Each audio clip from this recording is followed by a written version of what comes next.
అస్మద్గురుభ్యో నమః. నమస్తే. కలియుగ ప్రభావం పెరిగిన ఆ రోజుల్లో అందరి జీవితంలో సత్యం, ధర్మం, భక్తి తగ్గిపోతున్నాయి. కానీ ఒక అద్భుత గాథ ఉంది. భక్తి, జ్ఞానం, వైరాగ్యం మళ్ళీ ఎలా పునరుద్ధి చెందాయో చెప్పే మహోన్నత చరిత్ర భాగవత మహత్యం. ఇప్పుడు ఆ అద్భుత కథలోకి ప్రవేశిద్దాం. ఒకసారి నారద మహర్షి గారు అన్ని లోకాలను తిరుగుతూ భూలోకానికి వచ్చారు. రామేశ్వరం, ప్రయాగ, హరిద్వారం, కురుక్షేత్రం వంటి పుణ్యక్షేత్రాలను సందర్శించారు. కానీ కలియుగ ప్రభావం చూచి ఆయన మనసు విచారంతో నిండిపోయింది.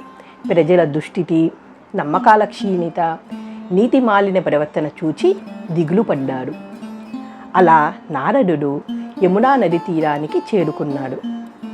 అక్కడ ఒక ఆశ్చర్యకరమైన దృశ్యం ఆయన కళ్ళకు పడింది. అదేమిటంటే, ఒక యువతి 2 వృద్ధులను ఓదారుస్తుంది.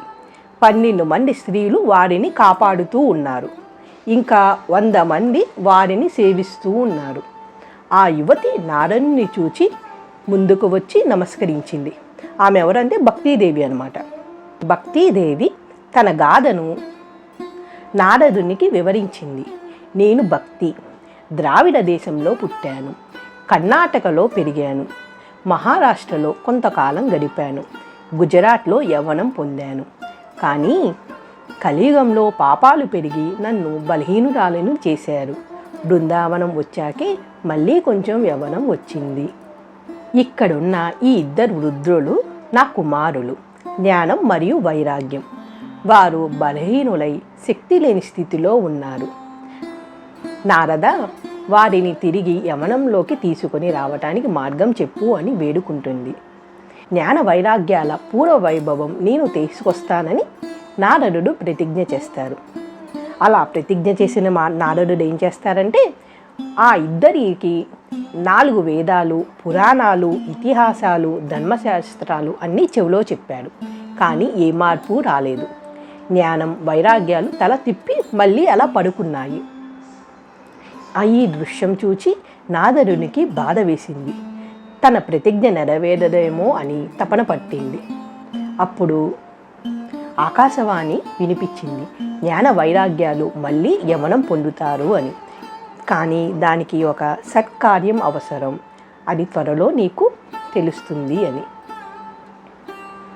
నారదుడు ఎక్కడెక్కడో వెతికారు, కానీ ఏ మార్గం దొరకలేదు.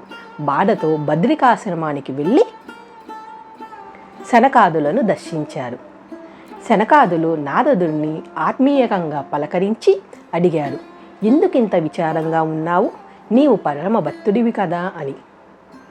అప్పుడు నారదుడు తన కథ మొత్తం వివరించాడు. అప్పుడు శనకాదులు చిరునవ్వుతో ఇలా చెప్పారు, తపోయజ్ఞం, యోగయజ్ఞం, స్వాధ్యాయ యజ్ఞం వంటి మార్గాలు కఠినమైనవి. కానీ కలియుగంలో సులభమైన మార్గం ఒకటే ఉంది, భాగవత సప్తాహం. భాగవతం విన్న వెంటనే జ్ఞాన వైరాగ్యాలు యవ్వనాన్ని పొందుతారు అని చెప్పారు. కానీ నారదుడికి అనుమానం కలిగింది. వేదాలు, పురాణాలు వినిపించినా లేవని వారు భాగవతం వినగానే లేస్తారా అని. అప్పుడు సనక సనందులు ఉదాహరణ ఇచ్చారు. చెట్టుకు వేరు నుండి ఆకుల వరకు శక్తి ఉంటుంది, కానీ వెంటనే శక్తికి ఫలం మాత్రమే తినదగినది. అలాగే వేదాల సారం భాగవతం. ఇది పాలను మదించి తీసే నెయ్యి లాంటిది. అందుకే హరిద్వార్లో గంగానది తీరంలో ఆనందం అనే ప్రదేశంలో జ్ఞాన వైరాగ్యాలకు భాగవతం వినిపించు అని ఉపదేశించారు. సనక సనందనాథులు భాగవత మహత్యాన్ని వివరిస్తుండగా ఒక అద్భుతం జరిగింది. జ్ఞాన వైరాగ్యాల యొక్క వ్యాధులు నశించాయి. వారు కాంతివంతమైన యవ్వనంలోకి వచ్చారు.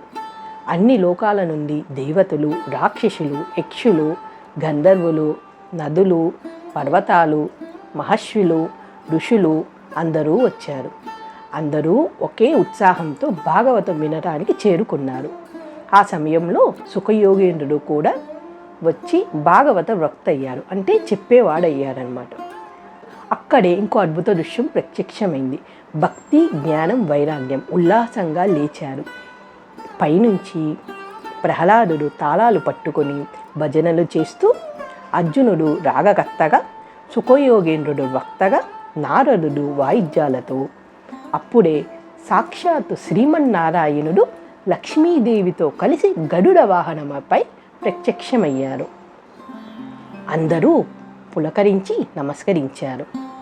భగవాన్ విష్ణువు ప్రేమతో అన్నారు, ఏ వరం కావాలో కోరుకోండి అని. అప్పుడు అందరూ కోరుకున్నారు, ఎక్కడ భాగవతం జరుగుతుందో అక్కడ మీరంతా ఇలా ప్రత్యక్షం అవ్వాలి అని. శ్రీమన్నారాయణుడు ఆ వరం ప్రసాదించారు. భాగవత మహత్యం ఏమిటో ఇప్పుడు మనకు స్పష్టమైంది. వేదాల సారం, జీవనానికి అమృతం. ఇదే శ్రీమద్ భాగవతం. దీన్ని వినటం, పఠించటం, కీర్తించటం ద్వారానే భక్తి, జ్ఞాన, వైరాగ్యాలు మళ్ళీ మన జీవితంలో నిలుస్తాయి. మన ఇంట్లో, మన హృదయాల్లో భాగవత ప్రవాహం ఎప్పుడూ నడవాలని కోరుకుంటూ జై శ్రీమన్నారాయణ.